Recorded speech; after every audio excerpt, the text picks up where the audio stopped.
Good afternoon. Today is World Humanitarian Day, and our thoughts are with humanitarians and the many millions of people that they strive to help every day. They are providing life-saving support in places like Haiti, where our hearts ache at the suffering and devastating toll from the recent earthquake. The UN is on the ground providing relief, including medical supplies and health care, clean water, and emergency shelter.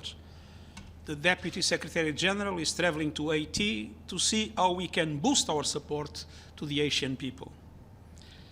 Today is also the National Day of Afghanistan, and I want to extend a special message to the people of Afghanistan during this trying time.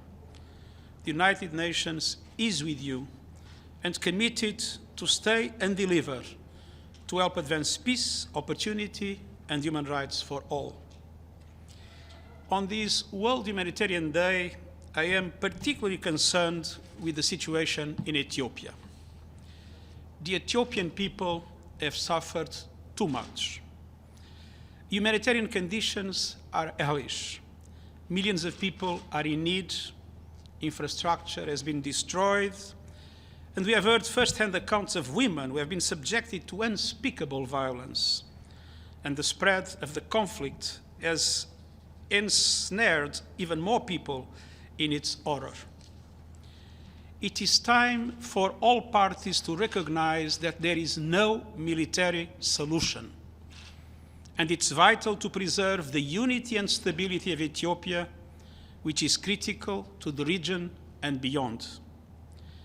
To give peace a chance, I'm making an appeal for action on three fronts. First, I call on all parties to immediately cease hostilities. Second, unrestricted humanitarian access everywhere must be guaranteed, together with the re-establishment of public services in all affected areas. And third, conditions must be created to allow for the start of an Ethiopian-led political dialogue to find a solution for the crisis.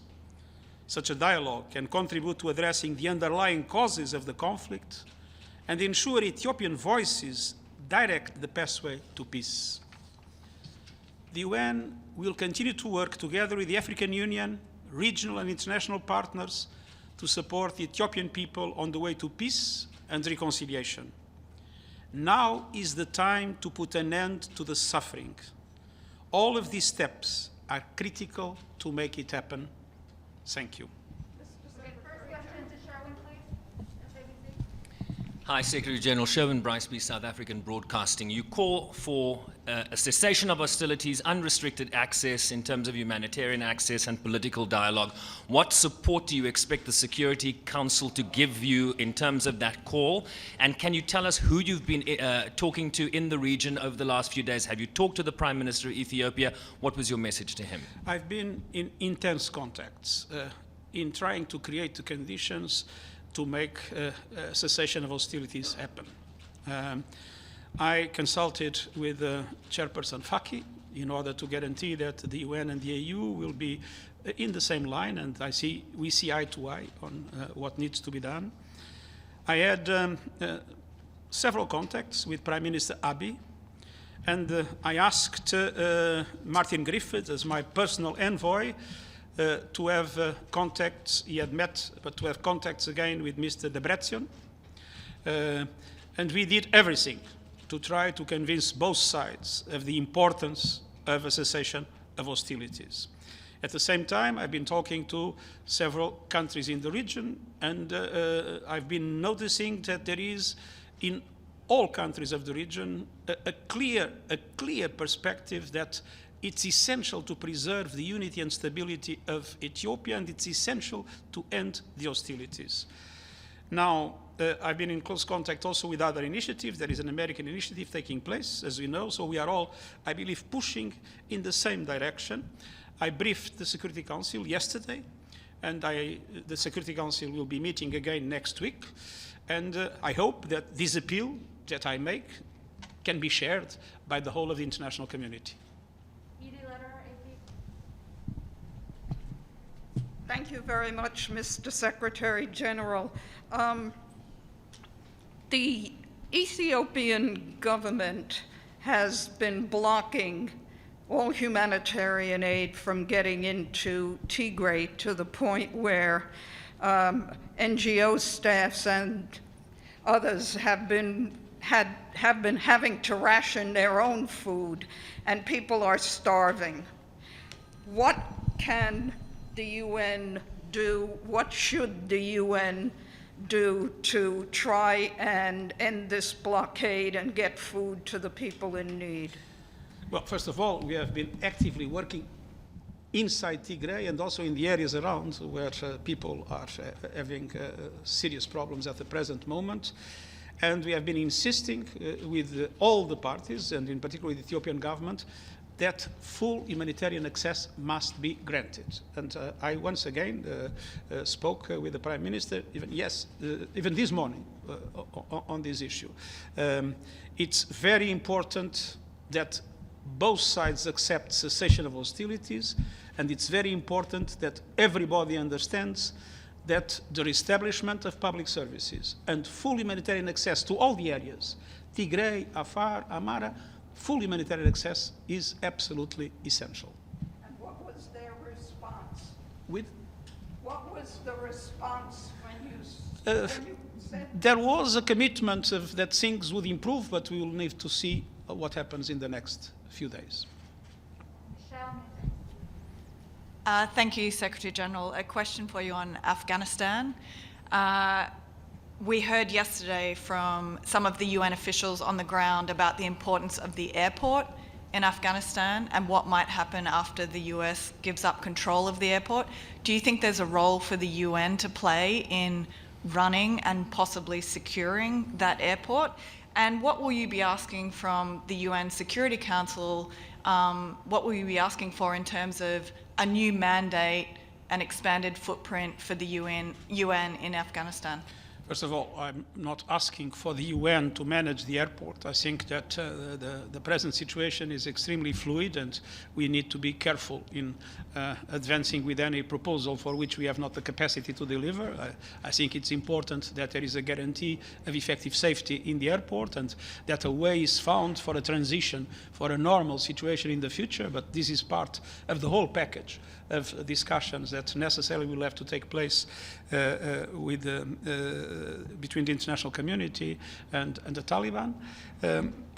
On the other hand, sorry, the second. Just with regard to your, so you're saying you don't see a role for the UN in running the airport, is that correct? I don't think the UN is asking, and I don't think we have the capacity to run an airport. We can cooperate, obviously, with all the parties if our presence is considered useful, but to think the UN can run the airport in the present circumstances, knowing what our presence is on the ground, is, of course, I think, not realistic. That was the second question. Do you think the UN presence should be expanded? Do you think the Security Council should give you a bigger mandate? We have a mandate that is to be reviewed. And obviously, the review of the mandate will depend on what kind of situation we will have. I asked the Security Council in my meeting and then in the closed session that it's very important for the international community to be united, for all members of the Security Council, but in general for the international community to be united, to use the only leverage that exists, which is the interest of the Taliban for legitimacy, for recognition.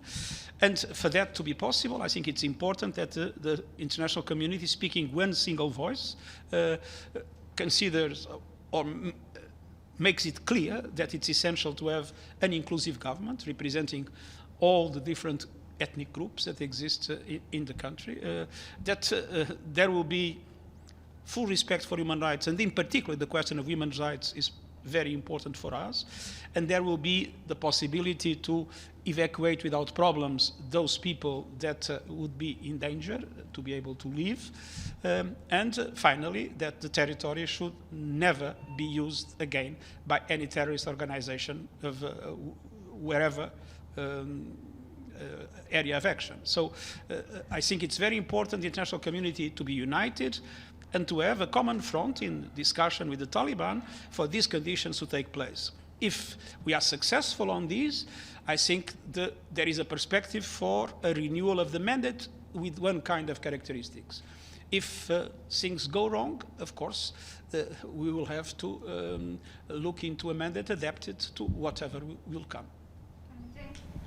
Secretary General James Bays from Al Jazeera. As you just said, the Taliban are signalling that they are offering an inclusive government. That suggests the window of diplomacy is open. Have you spoken to the Taliban leadership? If not, are you urgently trying to do so? I have not spoken myself, but our people in Afghanistan is in close contact with the Taliban and very strongly conveying that message. Will you speak to them? I'm ready to speak myself when it is clear with whom should I speak for what purpose. I was in close contact yesterday, the day before yesterday, with the Deputy Prime Minister and Minister of Foreign Affairs of Qatar. We are following the Qatari initiative and supporting it. Let's hope that there will be a way for an inclusive government in Afghanistan. Thank you very much. Thank you very much.